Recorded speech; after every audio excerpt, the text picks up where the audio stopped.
லம்பூர் புக்கிட் டமன்சராவில் நடைபெற்ற பெர்சாத்து கட்சியின் தேசிய தலைவர் தான் ஸ்ரீ முஹிடின் யாசினின் திறந்த இல்ல உபசரிப்பில் தேசிய தலைவரின் அழைப்பை ஏற்றுக்கொண்டு இவ்விழாவில் கலந்து கொண்டதில் தாம் மகிழ்ச்சி அடைவதாக அக்கட்சியின் பெர்சகுத்து பிரிவு இடைக்கால தலைவர் டத்தோ ஆர் ஸ்ரீ சஞ்சீவன் கூறினார்.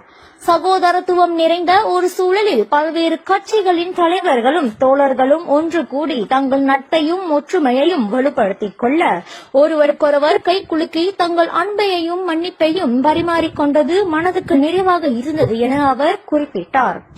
இவ்விழாவில் மாயிகா தேசிய தலைவர் தான் ஸ்ரீ S.A. விக்னேஸ்வரன், கிராகான் தேசிய தலைவர் Dato doctor Dominic Lav, MIPP தேசிய தலைவர் புனிதன், பெர்சாத்து பொதுச் செயலாளர் டத்தோ ஸ்ரீ அஸ்மின் அலி, மேலும் டத்தோ துன் ஃபைசால், லாபு சட்டமன்ற உறுப்பினர் ஹனிஃபா அபுபக்கார் மற்றும் பல தலைவர்களும் அங்கு வருகை தந்திருந்தனர் என்றார்.